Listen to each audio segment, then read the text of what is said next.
famille.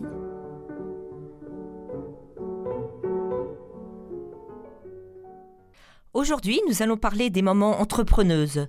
Comment jongler avec vie de famille et vie professionnelle sans perdre l'équilibre? Quelle place et quel temps pour la famille? Quels sont les secrets de la réussite? Pour répondre à toutes ces questions, nous avons le plaisir de recevoir Marie de Longvilliers. Bonjour. Vous êtes bien dans Vie de famille et cette émission est présentée par Armelle de Gaillère. Bonjour Marie, merci d'avoir accepté de participer à notre émission Vie de famille. Merci à vous. Marie, vous êtes maman de 3 enfants.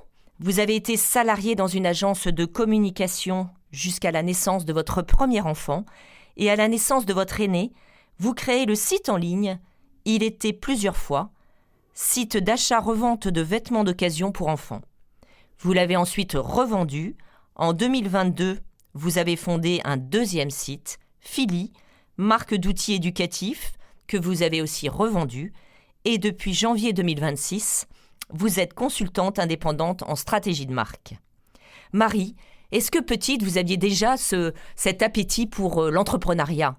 Est-ce que vous pouvez nous raconter un peu votre histoire? Oui, alors depuis toute petite, j'embêtais mes parents et toute ma famille parce que en vacances, j'étais une fan de vide-grenier parce que j'adorais créer des bijoux qui n'étaient pas forcément magnifiques, mais en tout cas, je me donnais du mal pour après essayer de les revendre justement dans les vide-greniers. Et je me souviens aussi d'avoir essayé de créer de l'eau de rose avec des pétales de rose de mon jardin, enfin du jardin de ma grand-mère, et d'essayer de la vendre aux passants. J'en mettais pas mal mes cousins parce que j'essayais tous les ans de créer des magazines avec des blagues, des jeux, pour toujours dans l'idée de revendre après. Ça n'a jamais été des grands succès, mais à chaque fois, ça m'amusait de créer et de voir si ça allait intéresser quelqu'un. Et c'est comme ça qu'est née en fait cette envie d'entreprendre. Vous l'avez toujours gardée, vous l'avez toujours entretenue? Oui, je l'ai toujours entretenue parce que je pense que j'ai une soif de liberté en moi. Et quand j'étais salariée, je me sentais un peu trop enfermée. Parce qu'en agence de communication, en fait, alors je suis sûrement très mal tombée, mais en tout cas, mes idées créatives ne m'étaient jamais attribuées à moi devant le client. Mais c'était plutôt mes boss qui avaient eu l'idée. Donc, à chaque fois, ça m'énervait un peu. Et enceinte de mon premier enfant, j'ai eu la possibilité de partir et justement de monter ce site de vêtements d'occasion pour enfants qui s'appelait Il était plusieurs fois et qui est devenu Smala aujourd'hui. Ça veut dire qu'en fait, vous avez cumulé les deux. On est enceinte, on va avoir un petit enfant et en même temps, vous devez trouver l'énergie pour entreprendre, pour créer votre entreprise. Ça se passe comment pour l'équilibre entre tout ça? Alors en fait, moi quand j'ai annoncé que j'étais enceinte, ça s'est très mal passé dans mon agence avec mes boss, surtout de la part de ma boss femme qui m'avait dit j'en ai chié quand moi j'étais enceinte, donc ça va être pareil pour toi. Donc résultat, j'ai été arrêtée plus tôt et j'avais aucune envie de reprendre le boulot parce que c'était dans une mauvaise ambiance et je me suis dit qu'est-ce que je vais faire? Et c'est là où un jour, avec une discussion avec mon père, il me dit t'as toujours voulu entreprendre, essaye de trouver la chose qui en ce moment te fait vibrer. Et c'est vrai que je m'étais rendu compte que les vêtements pour enfants ça coûtait très cher, que ça durait pas longtemps, surtout quand ils étaient bébés. Et je voyais mes cousines et des amis qui avaient des placards plein de vêtements de leurs enfants et qui ne savaient pas quoi en faire parce que c'était en 2013, donc Vinted ça n'existait pas, il y avait que le Bon Coin et ou les dépôts ventes physiques, mais j'étais à Paris et en fait c'était compliqué d'aller dans les dépôts ventes physiques, d'aller avec ses sacs, revenir avec tous ses sacs, bon bref. Et du coup je me suis dit je vais me lancer là-dedans, je vais créer une plateforme de vêtements de seconde main pour enfants où moi en fait je vais chercher les vêtements, je les mets en ligne et je certifie la qualité des vêtements. Et en fait, ça n'a pas été compliqué pour moi parce que en fait, tout de suite, ça m'a plu, ça a fonctionné. Et en fait, je suis quand même revenue au travail et ça s'est mal passé. Et mon big boss m'a dit de monter mon projet et voilà. Donc c'était un mal pour un bien, en fait, ce départ dans l'entreprise. Vous avez quitté le côté salarié pour être entrepreneuse et pour être plus libre et pour vraiment développer cette créativité que vous avez en vous et ce côté entrepreneuriat, quoi. Oui, et puis il y avait vraiment une demande. Donc j'étais contente d'essayer d'y répondre. Et est-ce que très vite ça a pris, très vite ça fait boule de neige ou ça a mis du temps? Combien de temps ça a mis? Non, ça a mis du temps.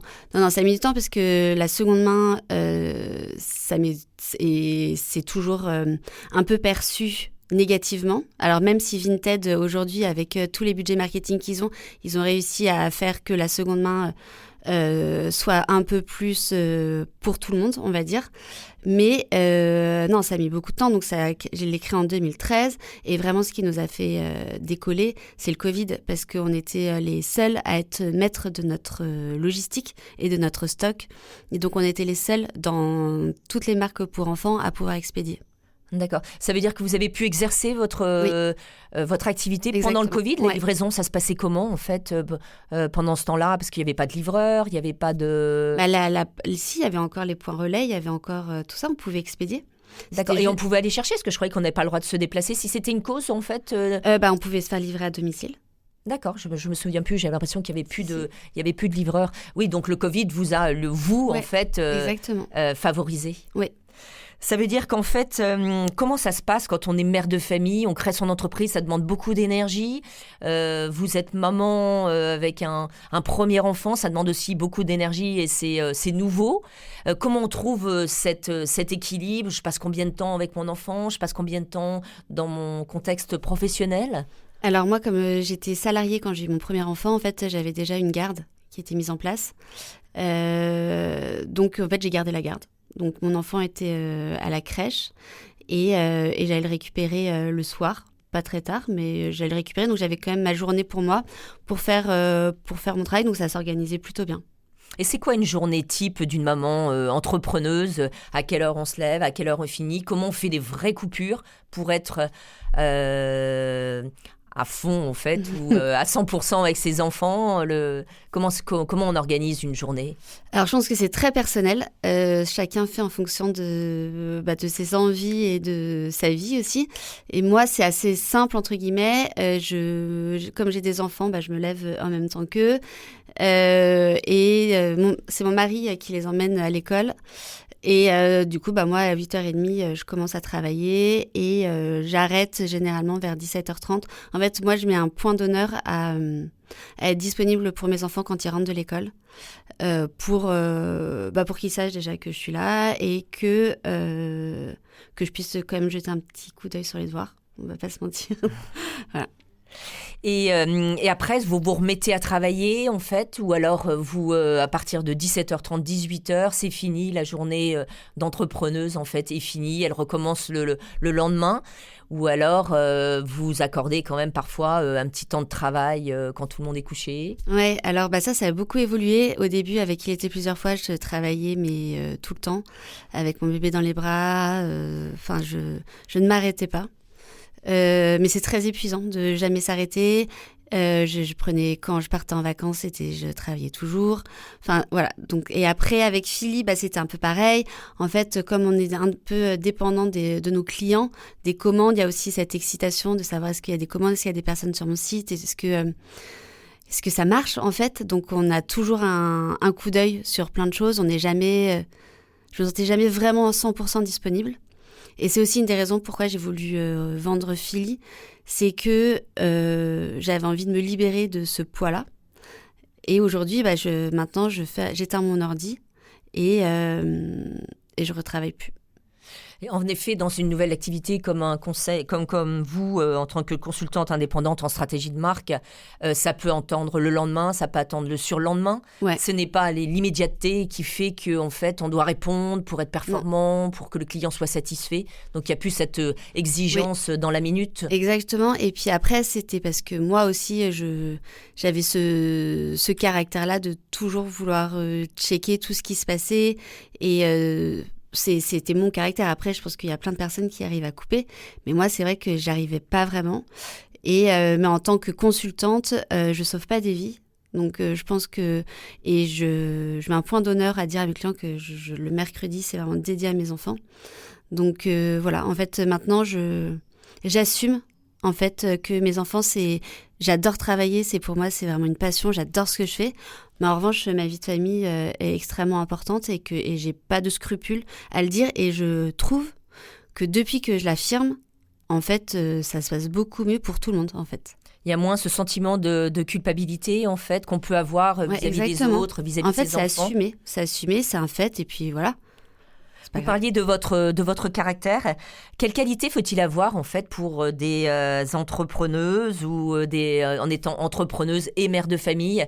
Est-ce qu'il y a des qualités qu'on peut mettre au profit l'un de l'autre, ou c'est des qualités complètement différentes?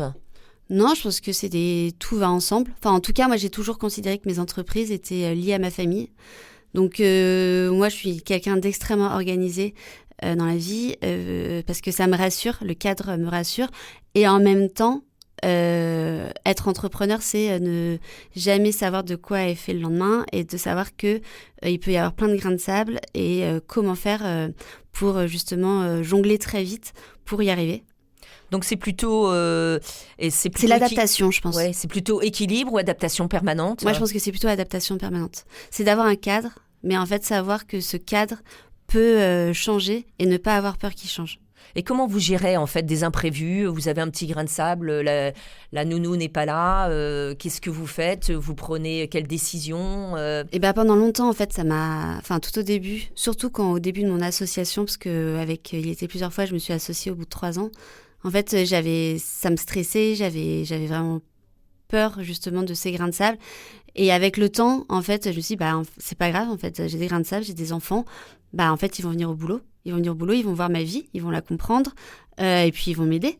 Et moi, mes enfants, par exemple, il y en a certains qui ont appris à compter parce que je leur demandais de mettre des cartes dans une pochette pour un de mes produits Philly, et donc ils devaient faire des petits tas de 10 et de savoir compter jusqu'à 10, mettre, un peu aussi la motricité fine, ce genre de choses. Et en fait, ils ont toujours fait partie de la vie de mes entreprises, mes enfants.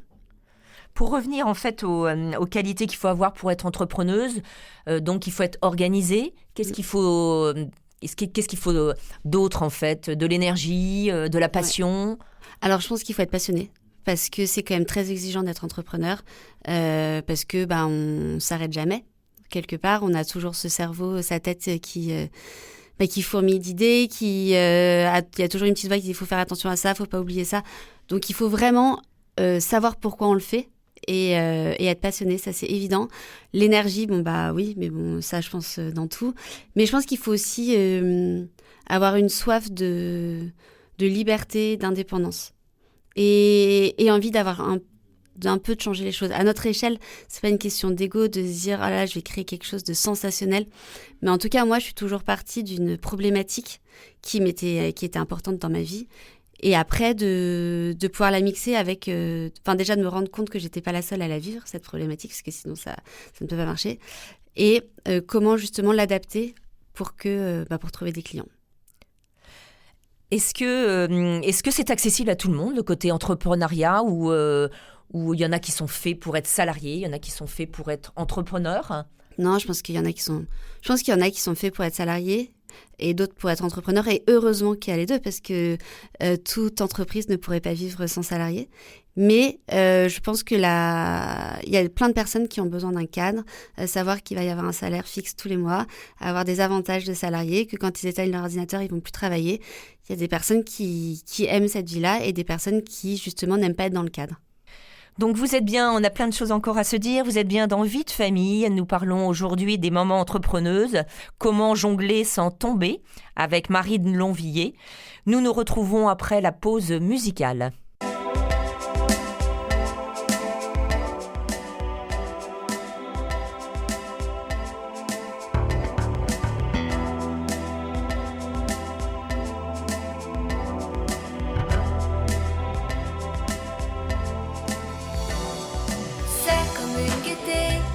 Sourire, quelque chose dans la voix qui paraît nous dire viens, qui nous fait sentir étrangement bien.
Vous êtes bien dans Vie de famille. Nous parlons aujourd'hui des mamans entrepreneuses. Comment jongler sans tomber avec Marie de Lonvilliers.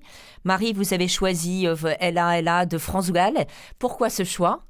Parce que je trouve que c'est une chanson qui met toujours le sourire, qui met de bonne humeur.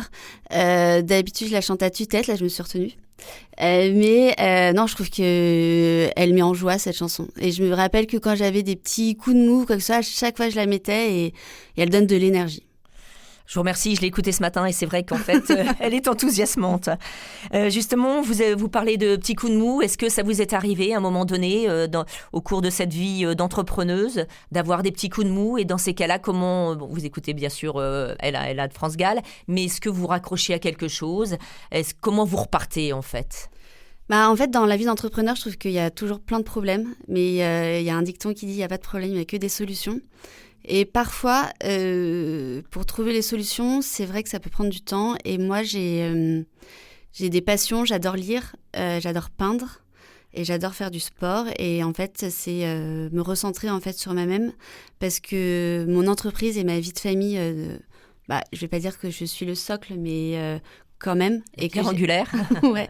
Et que j'ai pas vraiment le droit entre guillemets de sombrer. Et du coup, dès que je sens que ça va pas, je m'accorde des moments que pour moi, et des moments qui me font vraiment du bien, où j'arrive un peu à mettre mon cerveau sur off. Et justement, je trouve que c'est dans ces moments-là que tout me paraît après plus simple et plus accessible. Vous nous parlez de votre passion pour le sport, de la peinture, de la lecture. Vous êtes maman de 3 enfants. Comment on fait pour tout gérer avec en plus le côté entrepreneuriat ? Comment on fait pour les journées, 24 heures, faut dormir. Comment on fait pour tout gérer ? Alors moi, le sport, je peux pas faire sans, parce que je suis quelqu'un qui est un peu stressé, on va dire, et du coup, ça me permet de me détendre et de me libérer. Donc ça, c'est des créneaux qui sont mis dans mon agenda et je n'y déroge pas. Voilà, il y a 2 à 3 fois par semaine où j'y vais. Vous faites quoi comme type de sport ? Je fais du badminton, j'adore ça, et du pilates. Et après, j'essaye de m'inscrire à d'autres cours de temps en temps que je trouve. Mais voilà, ça, c'est mes 2 sports. Je ne peux pas faire sans. Et vous avez une grosse amplitude horaire, vous vous couchez tard, vous vous levez tôt ou Non, alors non, normalement j'ai vraiment une vie très classique parce que j'ai besoin de beaucoup dormir. Donc, mais j'adore lire. Donc effectivement, moi, tous les soirs, je lis, je peux lire 1 heure. Mais je me couche très tôt, avant, je me couche tôt. Et je me couche, je pense, à 22h, pardon. Est-ce qu'avec votre rythme de travail et de vie, vous avez une vie sociale possible à côté ou alors, du coup, c'est plus compliqué ? Ah non, moi j'ai une vraie vie sociale, j'adore mes amis, j'en ai vraiment besoin. Non, mais en fait, je pense que j'ai la vie de tout le monde. Sauf que moi, mon métier, c'est d'être entrepreneuse et pas d'être salariée. Et c'est sûr que je peux travailler peut-être un peu plus à certains moments. Mais en fait, moi maintenant, alors j'aurais pas dit la même chose il y a quelques années. Mais maintenant, en fait, j'arrive à trouver un alignement. Je sais ce qui est bon pour moi, je sais ce qui ne l'est pas. Et j'ai plus envie de me forcer à faire quoi que ce soit. En fait, j'ai fait mes preuves, entre guillemets. Je sais ce que je vaux, je sais ce dont j'ai besoin. Et maintenant, je m'accroche à ça et j'y vais. Et en fait, de vos enfants dans ce contexte, est-ce qu'on élève différemment ces enfants quand on est businesswoman, c'est-à-dire est-ce qu'on développe énormément l'autonomie, la prise d'initiative, parce qu'on n'est pas toujours là ? Est-ce qu'on les élève différemment, ces enfants, quand on est entrepreneuse ? Moi, je pense que je les élève pas du tout différemment, parce que je suis une vraie mère poule. Peut-être un peu trop, d'ailleurs, selon mon ado. Mais c'est juste que je pense qu'ils ont été confrontés vraiment au monde du travail beaucoup plus jeunes. Parce que ils ont vraiment été au quotidien de mes activités. C'était souvent les mannequins aussi, pour les shootings photos. Et puis, quand j'ai vendu Philly, ils ont été tristes, par exemple, parce que ça faisait un peu partie de leur vie. Mais je leur ai dit qu'il n'y avait pas de souci, que j'allais faire autre chose de bien aussi. Est-ce que justement ça se transmet en fait cet esprit d'entrepreneuse à ses enfants ? On voit des familles entières où de père en fils on est entrepreneur parce qu'en fait on ose. On a vu que sa maman avait réussi, que son papa aussi. Est-ce que ça se transmet en fait ? Moi, la seule chose que je leur transmets, c'est qu'ils pourront tout faire dans la vie et que c'est le principal à partir du moment où ils travaillent et ce qu'ils font, ils le font bien. Peu importe leur métier, mais qu'il ne faut pas qu'ils se mettent de limites. Ça, c'est vraiment quelque chose que je leur transmets. Mais en revanche, avec la valeur du travail, parce que derrière toute réussite, il y a quand même beaucoup de travail. En revanche, je vais pas... moi, j'ai un de mes enfants qui m'a déjà dit qu'il voulait être entrepreneur et je vois qu'il bidouille aussi des petits trucs. Bon, c'est pas encore rien d'incroyable, mais je trouve qu'il a plus cette manière de fonctionner, alors que les autres, beaucoup moins. Et je pense qu'il y a vraiment des caractères qui sont faits pour être entrepreneur et d'autres pas, mais donc je pousserai pas les autres à l'être. D'accord, chacun a sa place dans la vie. Ouais. Et votre mari dans tout ça, est-ce qu'il vous encourage ? Est-ce qu'il est là en back-office ? Il a un rôle important. Vous nous avez dit en fait qu'il emmenait les enfants le matin à l'école. Est-ce qu'il est très impliqué dans le choix que vous avez fait dans ce côté entrepreneuriat ? Oui, alors ça, je pense que c'est vraiment hyper important que notre mari soit hyper impliqué et qu'il soit d'accord pour aussi cette vie. Parce que on n'est pas forcément très riche, on mange beaucoup de pâtes. Donc c'est des choix aussi financiers à faire, en tout cas au départ. Donc il faut forcément que le mari soit d'accord avec cette vie-là, entre guillemets. Et moi, c'est vrai qu'il a toujours été hyper compréhensif, il m'a toujours soutenue. Même, quand je bossais beaucoup, il m'a toujours aidée. Et si c'était à refaire, vous feriez le même choix ? De vie, de carrière ? De carrière, oui. Ah bah oui. Moi, je suis pas du tout faite pour être salariée. Enfin, je referais exactement la même chose. Après, peut-être en me mettant moins de pression et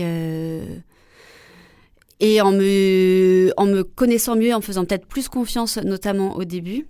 Mais pour rien au monde, je ferais des choix différents.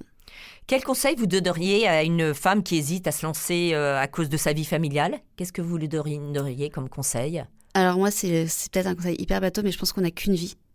Et que si c'est vraiment ce qu'on a au fond de soi, il faut y aller. Il faut maîtriser les risques, ça c'est sûr. Ouais. Faut pas se lancer sans rien à côté, mais il faut oser. Bien sûr, il faut jamais rien regretter, je trouve, dans la vie. Et puis tant pis si ça fonctionne pas, on dit toujours. Voilà, il faut que ce soit fait avec des risques raisonnables, bien sûr. Mais oui, et être entrepreneur, même si ça marche pas, on apprend plein de choses. C'est une école de la vie qui est incroyable, je trouve. Très bien, on arrive à la fin de l'émission. Marie, on aura encore plein de choses à partager.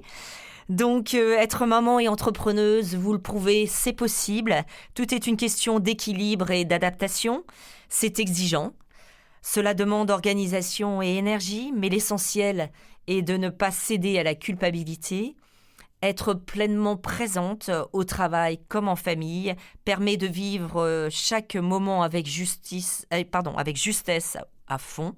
Il ne s'agit pas d'être parfaite, mais de trouver son équilibre. Merci Marie. Merci beaucoup.